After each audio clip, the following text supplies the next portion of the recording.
You are watching original video by Truthdig.com. For more information and resources, visit us on the web at www.truthdig.com. I were beginning the final leg of this book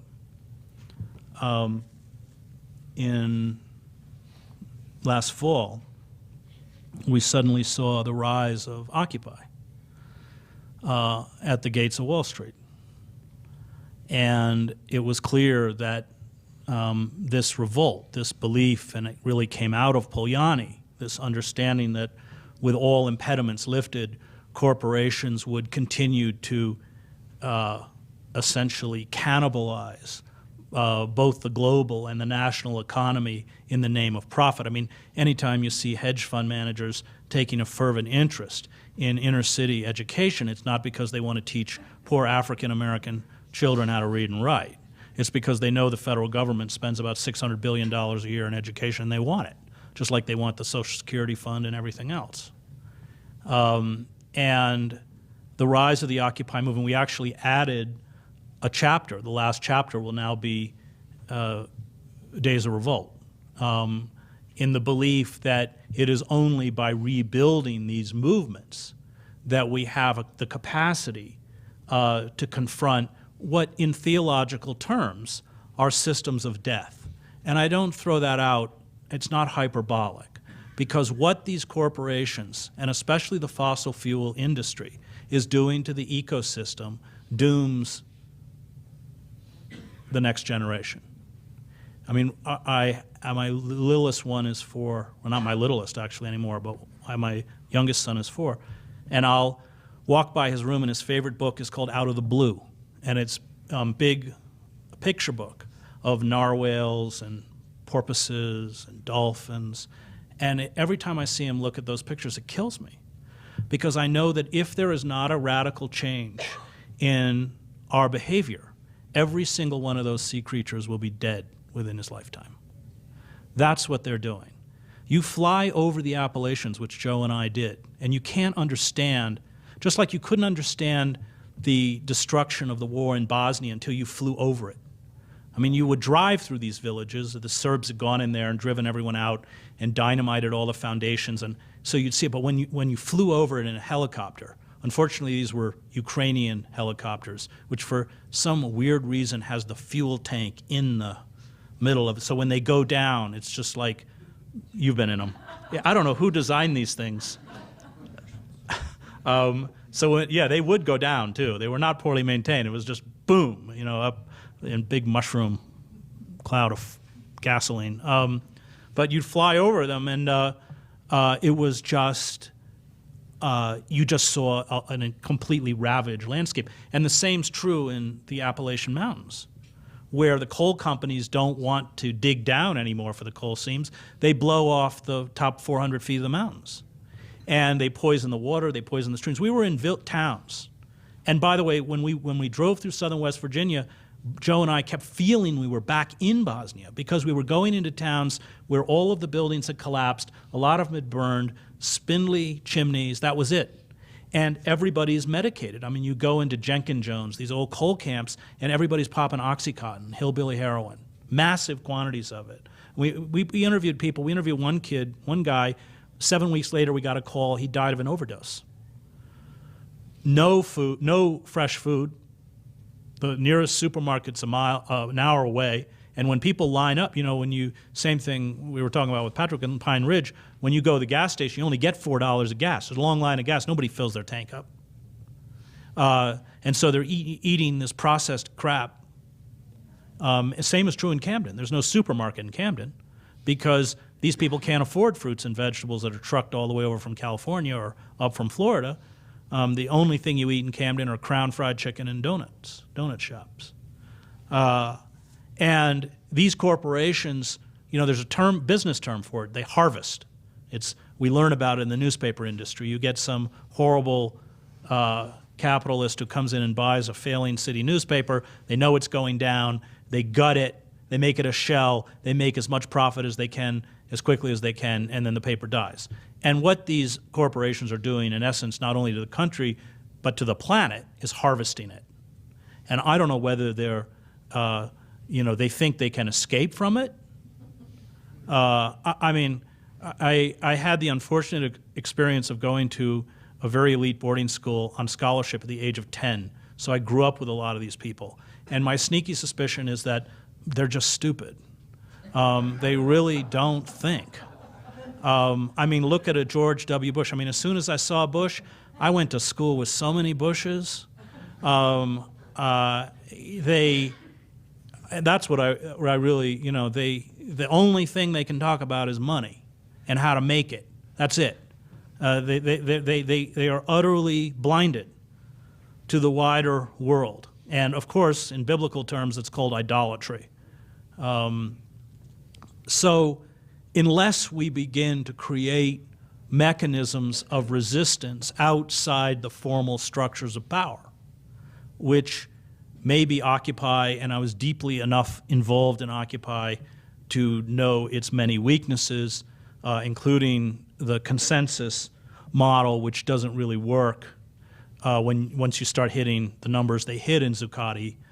It's interesting, the anarchist Peter Kropotkin, who had been a natural scientist and begun his career studying like animal herds, actually writes about that. And he says that consensus usually breaks down, especially like in tribal communities, once you reach 150.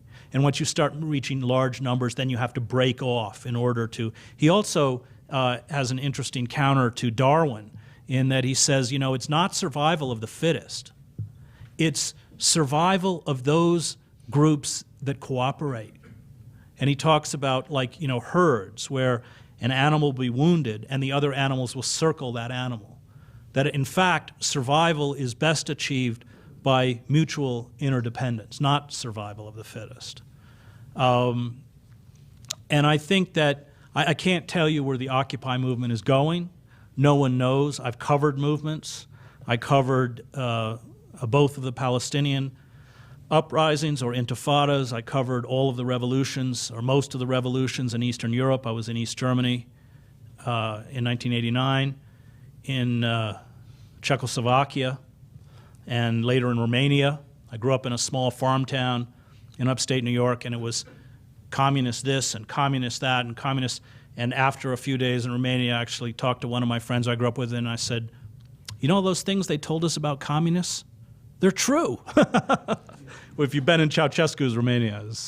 But what was interesting about the movements is that even the purported leaders of these movements didn't know where they were going, ever. So you have, a few Lutheran pastors and congregants in Leipzig holding candlelit vigils against Erich Honecker and the communist state, and then, suddenly one day, instead of 70 people, it's 200 people, and then next thing you know, in September of 1989, it's 70,000 people.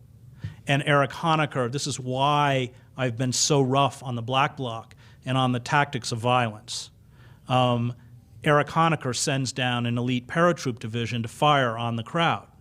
And when the officers go in the barracks, these paratroopers are weeping because they have family members in those demonstrations. And when they actually physically get down there, but the local Communist Party refuses to give them the order to open fire on the crowd, and Honecker lasts another week in power. So when you can pull those kinds of numbers to discredit, and remember, this was the Stasi state at the time, the most efficient police state, arguably in the world, certainly one of them. I think there was, for every 63 East Germans, there was an informant, and it fell. It crumbled. I was with the leaders of the East German opposition on the afternoon of November 9th, 1989, and I remember them telling me that perhaps within a year there would be free passage back and forth across the Berlin Wall. Within a few hours, the Berlin Wall, at least as an impediment to human traffic, did not exist. Even they didn't know. And the power of resistance, even when, and Ann and I have been down there in Lafayette Park, when we're not getting the numbers, everybody keeps hoping that maybe this time it's 1,000, and it's the same people from Veterans for Peace and Code Pink, God bless them all, and it's, that core of 4 and 500, but that power of resistance is potent, as Havel points out in his essay, The Power of the Powerlessness. And remember that, like the Czechs, Charter 77 fought and struggled and was marginalized for many, many years before Havel emerged in 1989. But it keeps alive that other narrative. When I was in Prague that winter, up and down the streets were posters of Jan Panic, who was a Charles University student who, to protest the 1968 invasion, had lit himself on fire and died 4 days later of his burns. When fellow university students tried to carry his body in a funeral procession to the cemetery, the police broke it up. When his grave became a shrine, they dug up his remains, cremated them, and gave them to his mother, and told his mother she was not allowed to bury them. And yet, although it wasn't covered, although he had been rendered a non-person by the communist dictatorship, his picture was everywhere. And 2 weeks after the communist government fell, 10,000 people converged on Red Army Square to rename it Jan Panic Square. I was also in Wenceslas Square. And remember that these revolutions started pulling 500,000. We're pulling 500,000 people in Alexanderplatz in East Berlin. We're pulling 500,000 people in Wenceslas Square. And when you use nonviolence as a tactic, and when you speak truth to power, what you're doing is not so much confronting power, but pulling forces within the power structure to you, so that the foot soldiers, finally, who are tasked with carrying out forms of repression, are not trusted by the power elite. And at that point, the power elite is finished. And that is the route that I think that we have to follow. It was winter, it was December, it was cold, it was snowing. And a singer named Marta Kubashaya walks out on the balcony. She had, when the Soviet tanks rolled into Prague, had sung an anthem of defiance. And the punishment for that was that when Dubček was overthrown and the Soviet client regime was reinstalled or installed in power, she became a complete non-person. Her entire recording stock was destroyed. You never heard her on the airwaves. And she had spent the time between 68 and 89 working on an assembly line in a toy factory. And she walked out on that balcony and she sang that anthem, and everyone in the crowd knew every word. That is the power of resistance, the power of truth, and ultimately the power of faith. Thank you.